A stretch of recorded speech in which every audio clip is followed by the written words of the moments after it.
Well, it's time for another dose of need to know. Certainly, Ross and I would like to start a show just once saying, the mystery's been solved, the government's come clean, transparency abounds, and we know everything, and we're going to brief you on it. But of course, that is not happening at least this month, and it may not be happening for a while.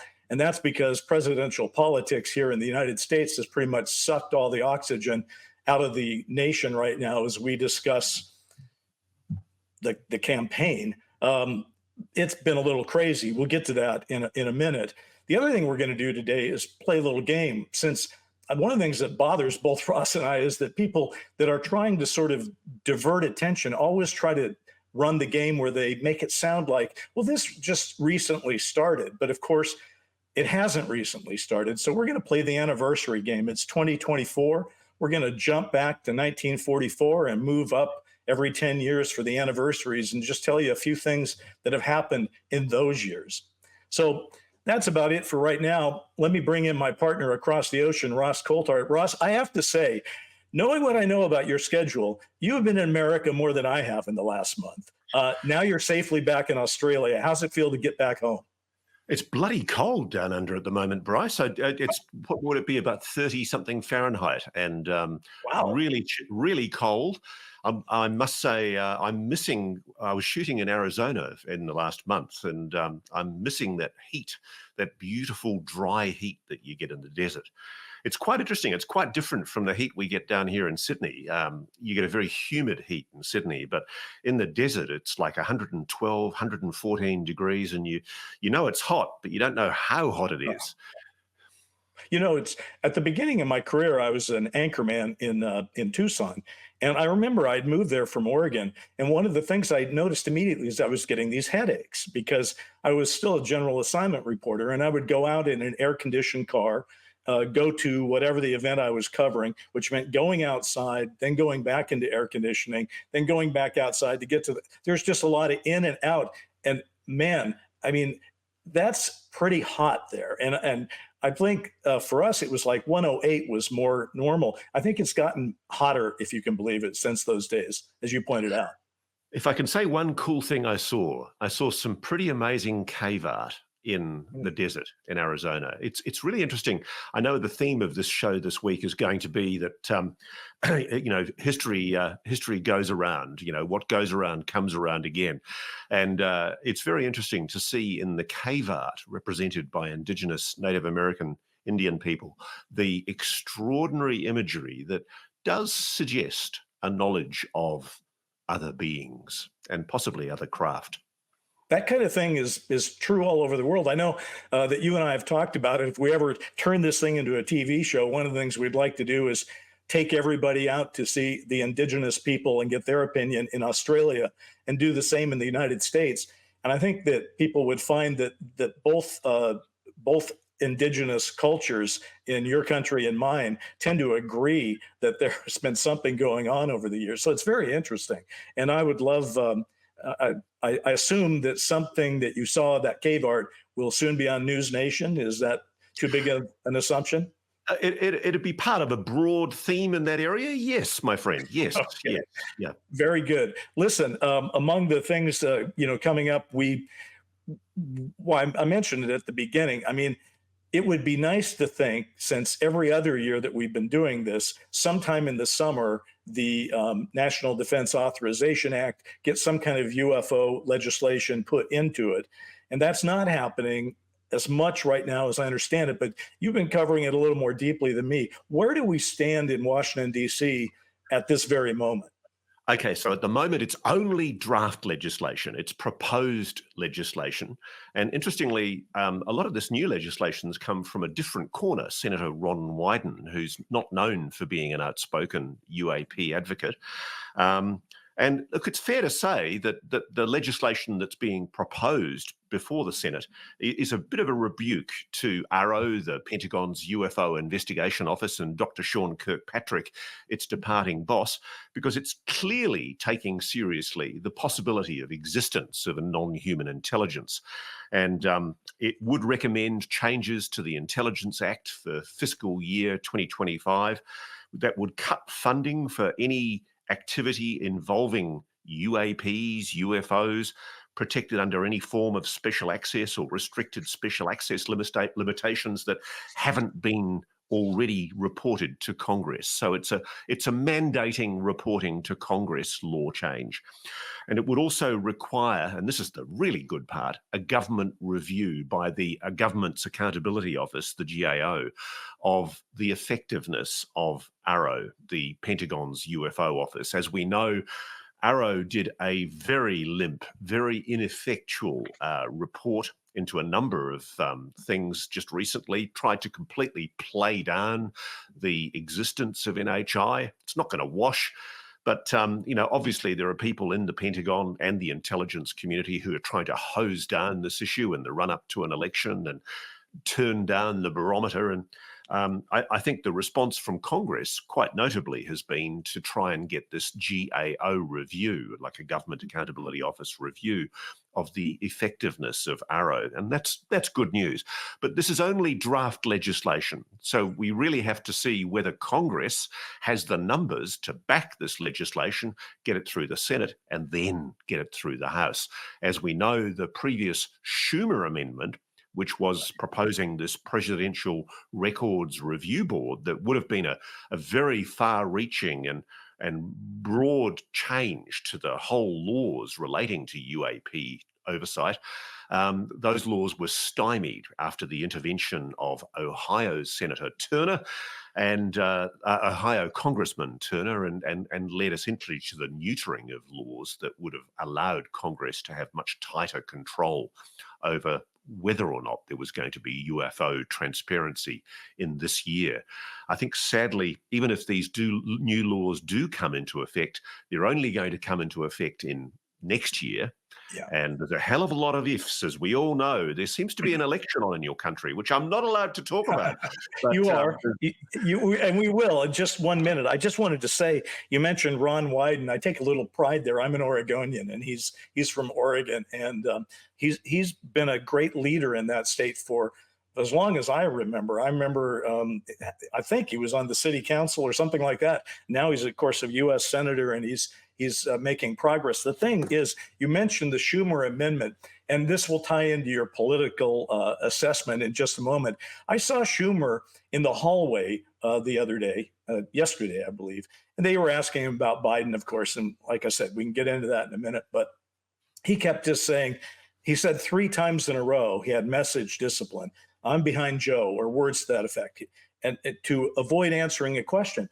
And I was watching that thinking, okay, this guy has such message discipline that it's kind of silly on something as important as who should be nominated by the party, to run in the election. He's sticking to this little talking point, and basically with a goofy smile on his face the whole time.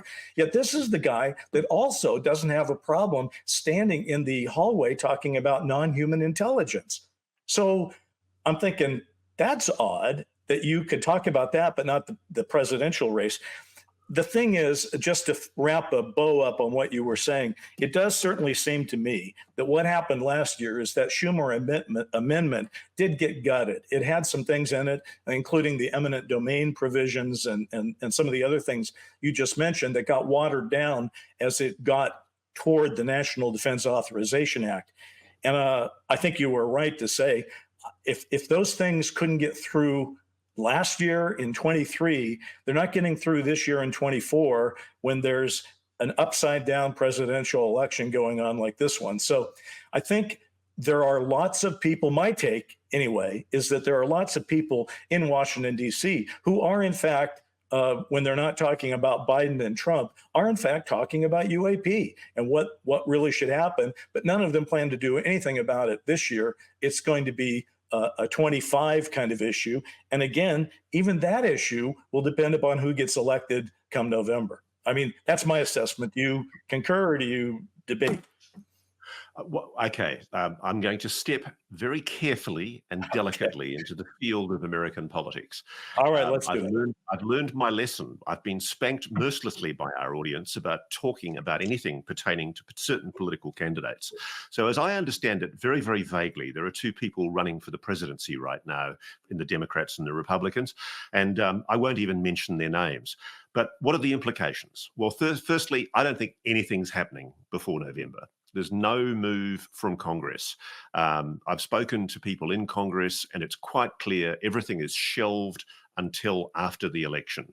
And if a certain candidate from the Republican side does win, if Donald Trump does become president, it's a huge uncertainty, really, what the implications of that are for disclosure.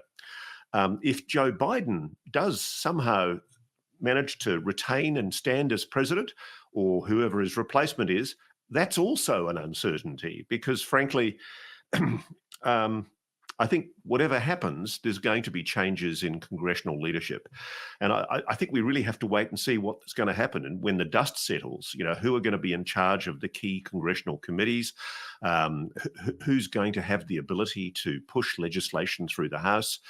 And more importantly, with the declining international situation, if we do find ourselves, God forbid, in either a confrontation with China in the South China Sea or Russia or the Middle East, what are the implications of that for American strategic defense in terms of a willingness by the Defense Department and the intelligence community to talk openly and honestly about what they really have in their cupboards in Area 51?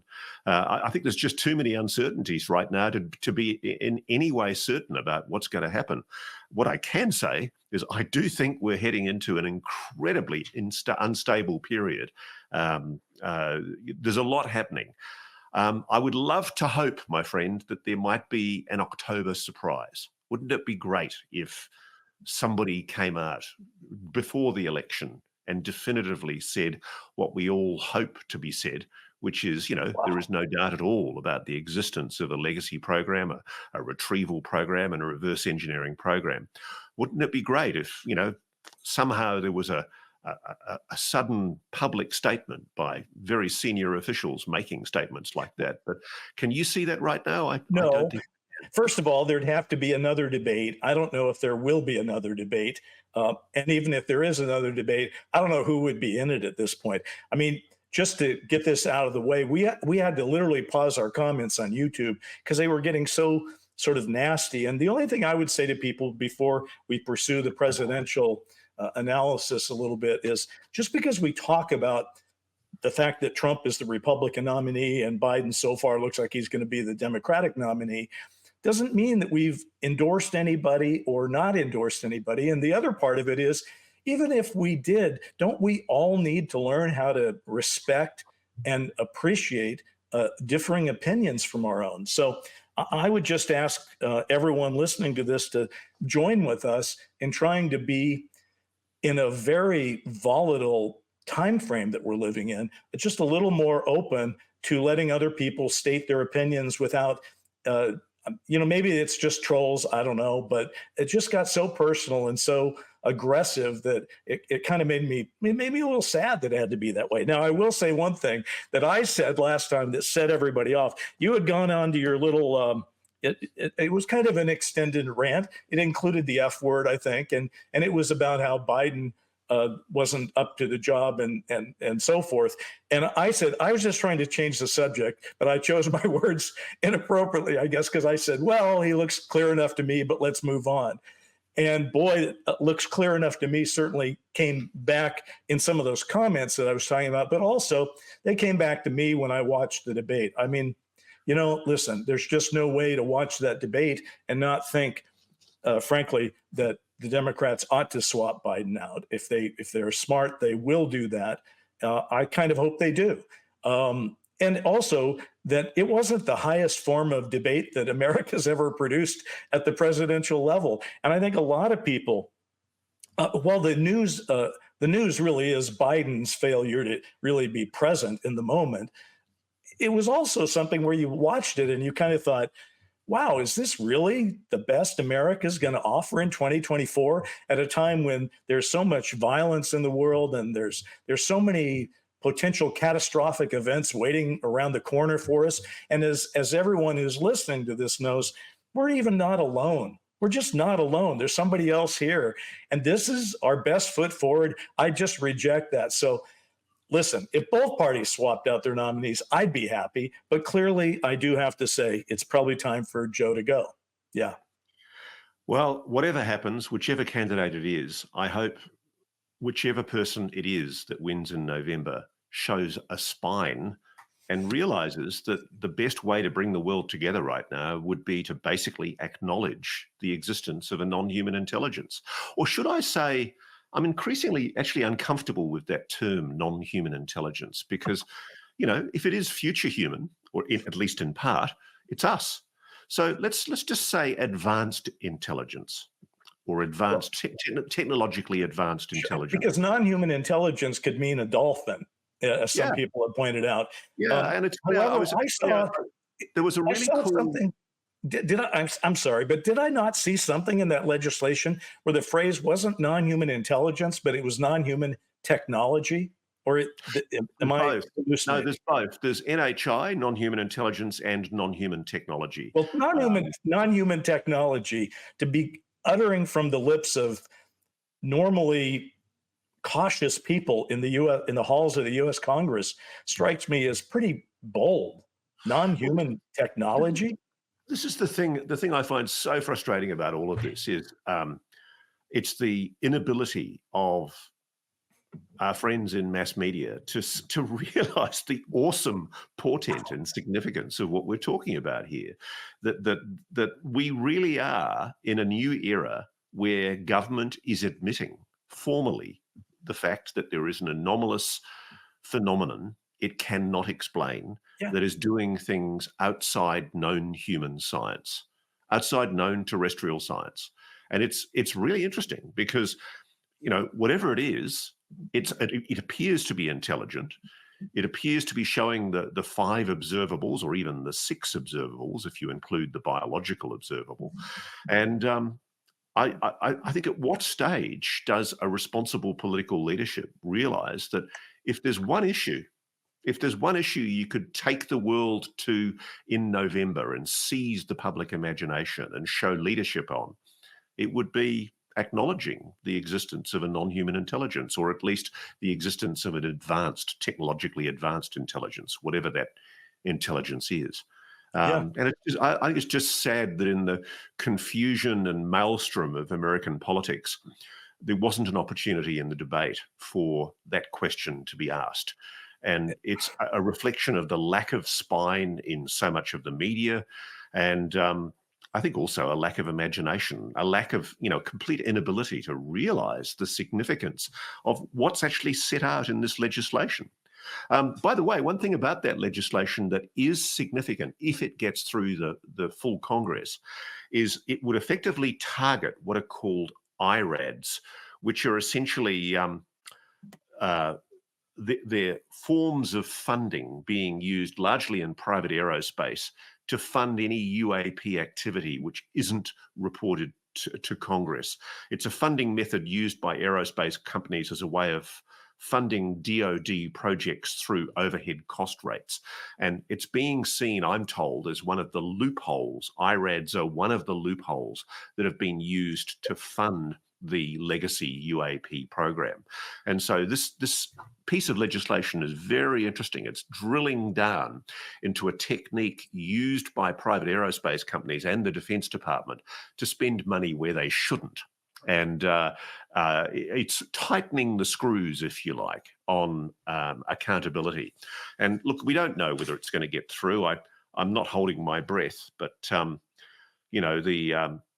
simple fact is that everything could change after November. I mean, if there really is a new broom in the public service in the US under a new presidency, if that happens, it's almost impossible to predict who are going to be on the congressional leadership, the committee leadership.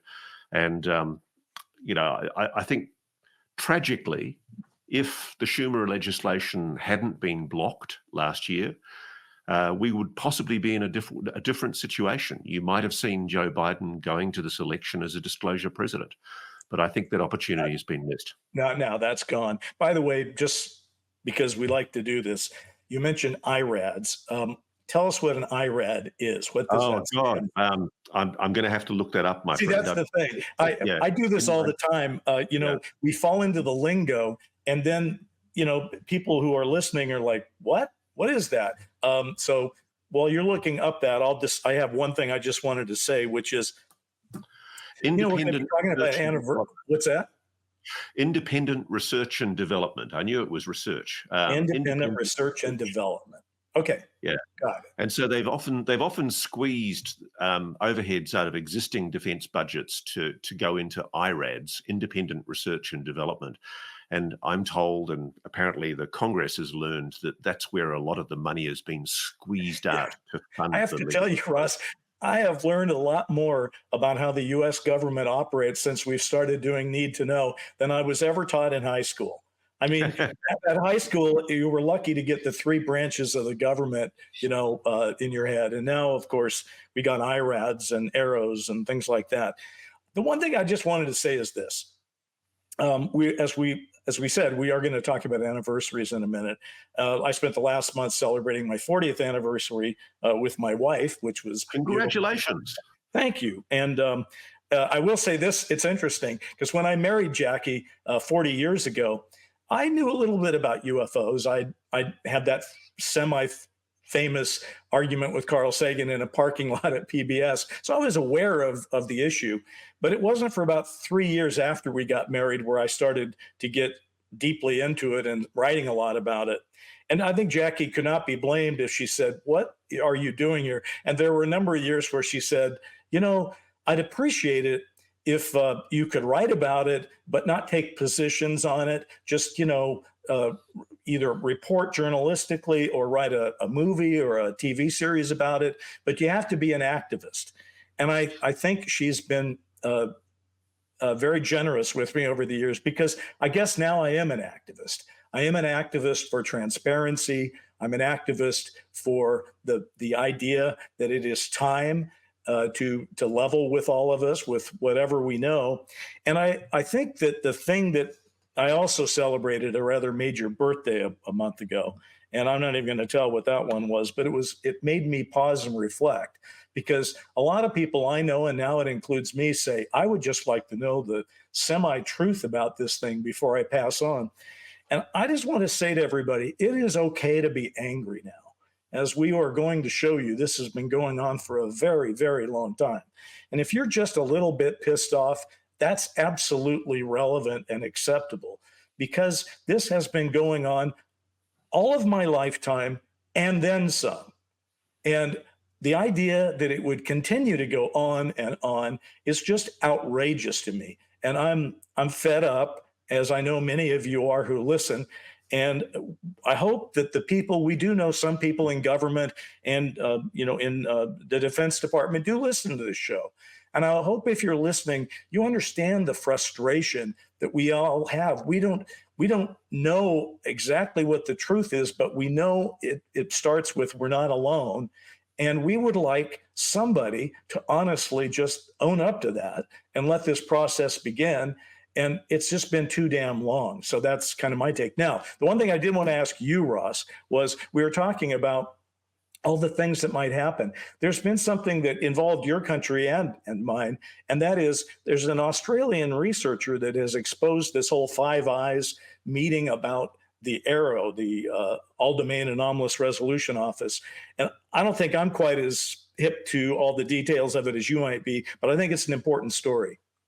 Yeah, there's a good mate of mine, Grant Levac, who's done some great FOI work in the United States, where he's basically found out that our Australian Defence Department was lying through its teeth, because they initially denied any knowledge of any meetings involving conversations with its Five Eye Alliance partners about UAPs. And the Five Eyes, for anybody who doesn't know, is an extremely important intelligence alliance that goes right back to World War II. It was essentially initially a signals intelligence alliance where Australia, New Zealand, Canada, the US, and the UK collaborated on spying on signals, on communications of the Japanese and the Germans and the Italians. But it's since broadened into a much broader alliance. And I've known for a while that Australians are collaborating with United States military on retrievals, on attempts to retrieve not only foreign nation technology, Russian, Chinese, potential adversary technology, but also, on occasion, non-human technology. Big call, yes, but take it or leave it. It's happening. And I've spoken to Australian military personnel who tell me that they've been involved in some of these recovery operations. And what's really interesting is Australia's Chief of Defence Force gave evidence before a parliamentary committee last year where essentially they denied any knowledge of any such meetings. Now, I actually suspect that this is a case of a screw-up rather than a conspiracy. I actually don't think the Australian Defence Department knew what its left hand was doing. And my understanding is an inquiry was made initially very half-heartedly of the Australian Embassy in Washington, D.C., and a denial came back that there were any such Five Eyes consultations. But it came back eventually that the Defence Intelligence Organisation was involved. That's Australia's equivalent of the DIA, the Defence Intelligence Agency. And it was involved in a secret Five Eyes meeting in Washington, D.C. in May last year with all the other Five Eyes nations. Now, why is this significant? Because it was essentially a briefing by Arrow on UAPs. And the thing that's most interesting to me as someone who studies classifications and knows a little bit about how things are protected, how secrets are protected, is that one of the security classifications that was used was TK, talent keyhole. And that's very, very significant because it means that whatever was being talked about at that meeting, it was classified under a terminology of classification that covers surveillance satellites and reconnaissance aircraft. And so whatever it is, they were discussing feed from American spy satellites, TKs, talent keyholes, protected information. And so we don't know what was transpired at this meeting, but there are people I'm talking to very, very covertly inside Australian intelligence who tell me that there has been a definite shift in attitude in the official halls in Australia's Defence Department. What was once spurned and laughed at, the issue of UAPs, is now being taken much more seriously. And I think it's because they've realised their colleagues, the Yanks, are taking it very seriously indeed. Here's what that raises as a question for me, since we like to speculate sometimes about what path might a greater transparency or semi-disclosure or confirmation take. When you think about the Five Eyes and those five countries collaborating on intelligence gathering, and even now, as you point out, discussing this in terms of UAP, my question is, people always like to assume, even though we know it's a global issue, people tend to think, well, the US could just start disclosure. But could they really? In other words, if the US wanted to talk openly about something that has been so tightly wound for all these years, wouldn't we in the Five Eyes arrangement have to go to our collaborators in Australia and New Zealand and the UK and Canada and get everybody to sign off on that? Or is that not a realistic thought? Well, or alternatively, the corollary to that is it possible that disclosure could come from somewhere else other than the United States? I mean, if I was Putin and I knew that the president is flat out lying in the United States right now about what the government knows about UAPs, it would be a wonderful way of wrong-footing the American government, the British government, Sure. and indeed the Australian government by pointing out that the public are being lied to. And you could That's actually he's say, lying too. if they're lying to you about that, what else are they lying to you about? So, yeah, I mean, I think what's driving a lot of this, I'm told, behind the scenes is a paranoid fear inside the US military, defense, and intelligence community that essentially the Chinese or the Russians, if we make any kind of an admission at all, are going to steal the march on us, that it will lead to a push for public disclosure and transparency that will inevitably see some of these well-protected secrets being leaked.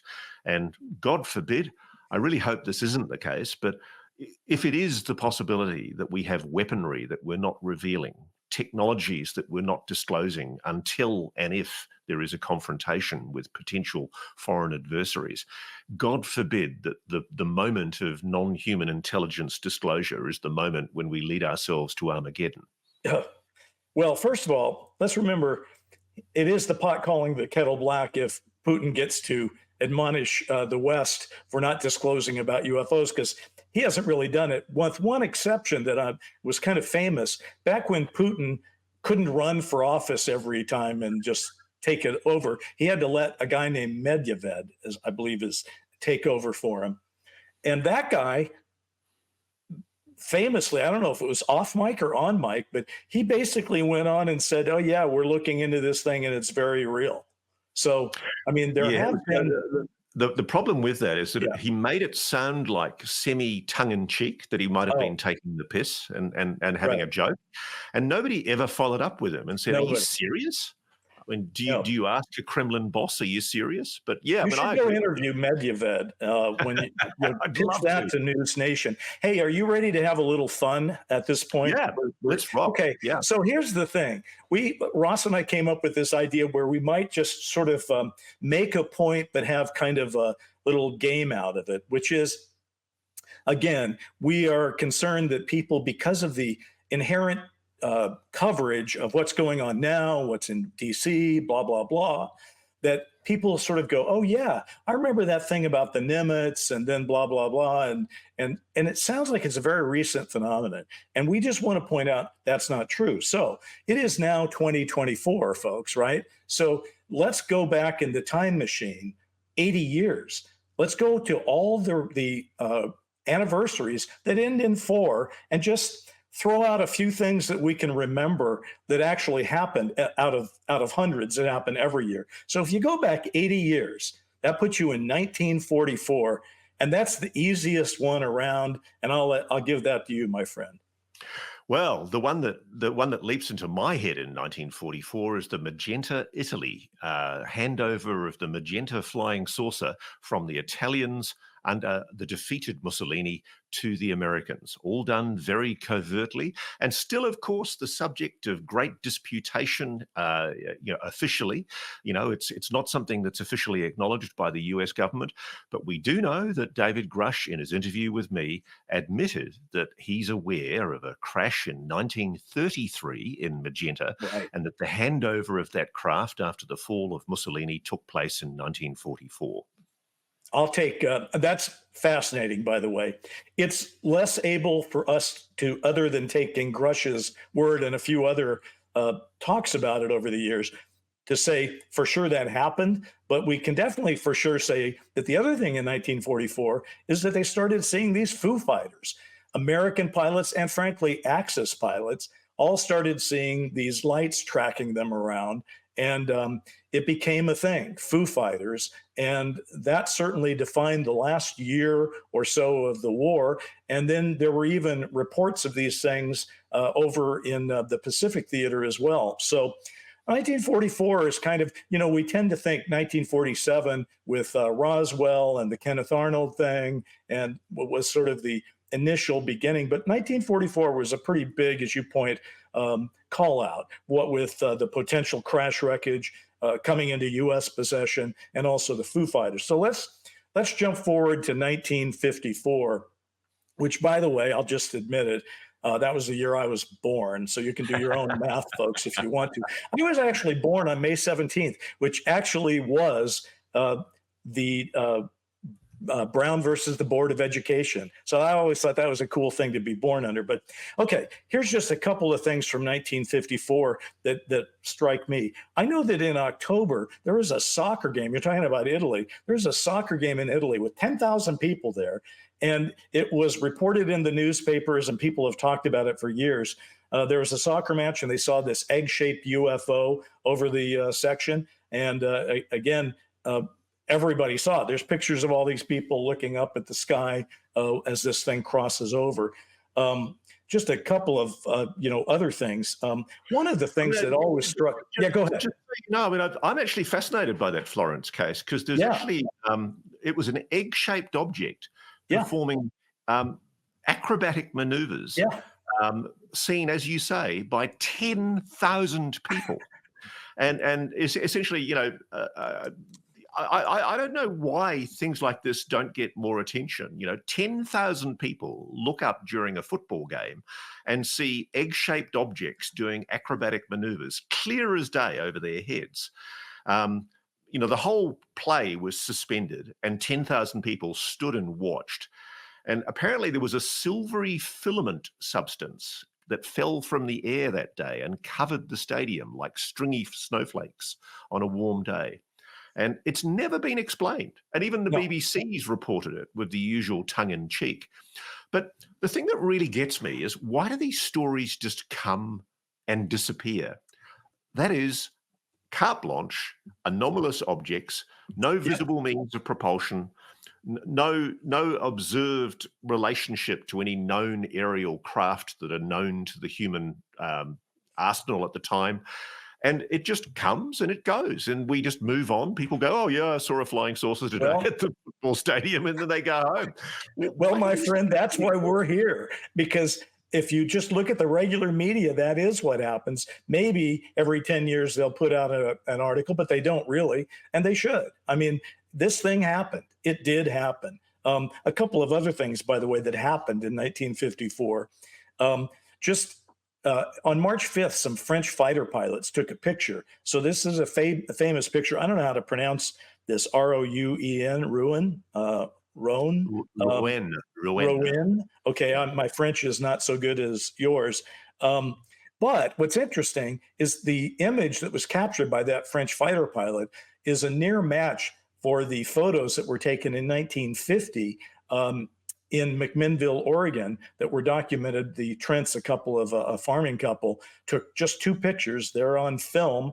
And they are considered, they've been looked into by many people over the years, and they're considered to have stood the test of time. So that meant that in the 50s, there was at least this one kind of craft at that time that was out there and was making everybody a little confused. And by the way, if we want to add in the esoteric of 1954, this one's purely in the rumor category. But Dwight Eisenhower, under the cover of going to see a dentist in Palm Springs, was reputed to have allegedly gone to Edwards Air Force Base, where he saw alien bodies and debris. Now, there's been people talking about that for years. That is not one I'm going to go to the mat on, but it is interesting to note that people have talked about it. And then my final 1954 thing goes back to Nathan Twining, who was the guy that wrote the so-called Twining Memo in 1947 that stated, and this is a quote, "The phenomenon is something real and not visionary or fictitious," which is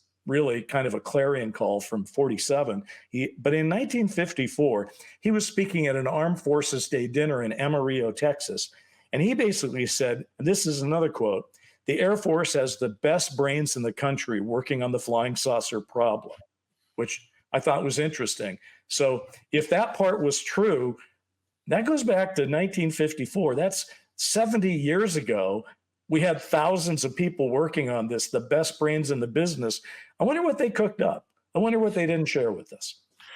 Look, this is the thing that annoys me, is that so far, a lot of what we've talked about in this list, it's notable that a lot of them are overseas, for a start. Yeah. So the idea, the mythology that this is a uniquely US phenomenon is dispelled. But also, as we're emphasizing here, the fact that it's not a recent event. UFOs aren't something that have just suddenly bobbed up out of the custard. This has been around for 80 plus years, and in fact has been a feature of human history going back millennia. Let's go to 1964. Yeah, let's do that. Lonnie Zamora, tell me more. I mean, that's basically, isn't it? I mean, if you're going to talk about anything in 64, I wouldn't even add anything. Lonnie Zamora, this cop who goes and sees a landed UFO in 1964 in Socorro, New Mexico, which, of course, New Mexico is such a hotbed. I'll let you run with some of the details.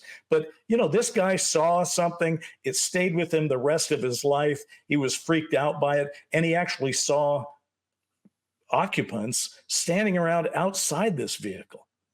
2 small humanoids, not large enough to be normal human adults. But when they saw Lonnie driving up in his cop car, they hopped back into their craft. Apparently there was a short blast of some kind of emission to get the craft off the ground, and then it took off in the blink of an eye. There was also a symbol that he drew, which it's very hard to describe. It's kind of like an inverted pyramid, which over the years, a lot of people have attached significance to, because it apparently bears some resemblance to the symbols that were seen on the side of a craft allegedly seen in Rendlesham in the Suffolk forest in 1980, Christmas 1980. And so the Socorro story to me is compelling, because Lonnie Zamora went to his death always adamant that what he saw was real. And there was also physical traces found on the ground of burned grass, burned soil.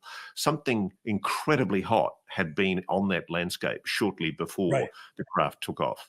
It had physical trace elements to it. And I would say to people, if you remember James Fox's excellent documentary, The Phenomenon, you can actually see some great film of Lonnie Zamora where he retells that story.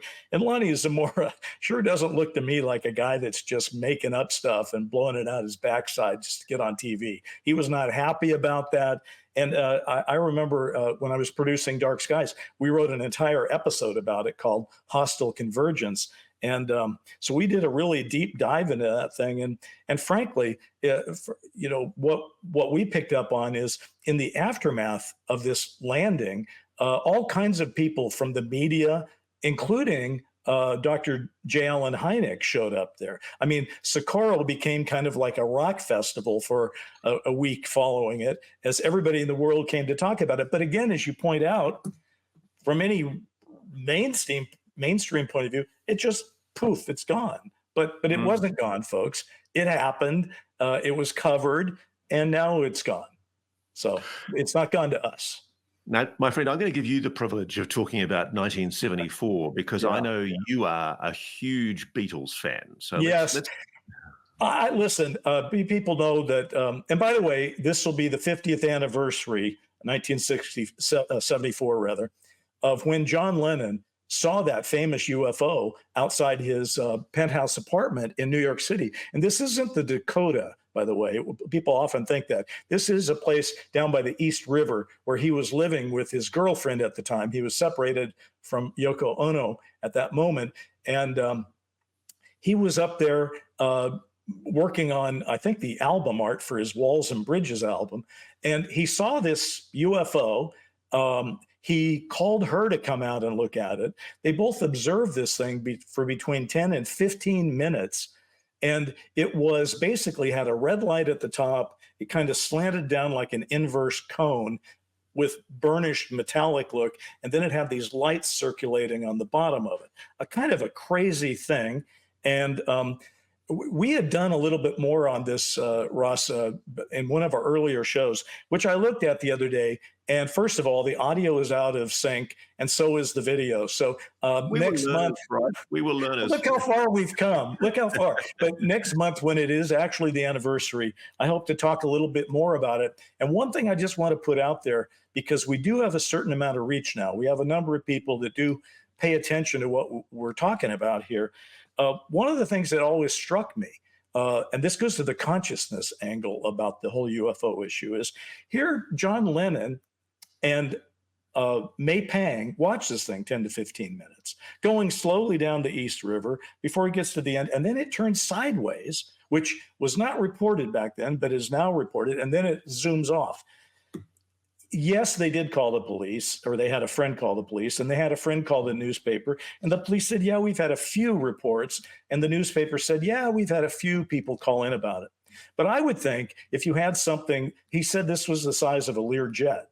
So something that size going down the East River at 9 o'clock at night on August 23rd, 1974, would have probably gotten more people seeing it. So I just put this out there.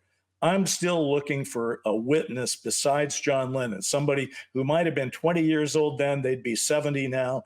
I'd like somebody to get in touch with us, and I'd like to hear your story, because I think this is such an important story because, and this is the because for me, I know John Lennon took his share of drugs, and I know he was kind of a rebel, and admittedly, when he saw this, he was naked. So it's easy to make a joke about the whole thing. But He talked about it on his Walls and Bridges album. He wrote, I saw a UFO, and he put that on the album.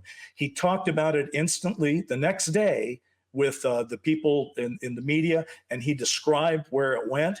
And he talked about it till the end of his life. He wrote a song about it.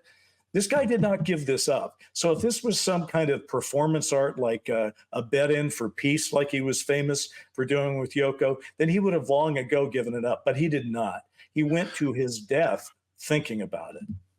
Now, you've been appealing for witnesses to the Lennon case, and Yeah. I've actually spoken to witnesses who were witness to what we're going to talk about that happened 40 years ago in 1984, which is the Hudson Valley sightings. Yes. And I've recently been doing a bit of a dig into that, and it fascinates me that just north of New York, of course, is the beautiful landscape, otherwise known as the Hudson Valley. It's where I'd live if I lived anywhere near New York. Manhattan's too busy for me.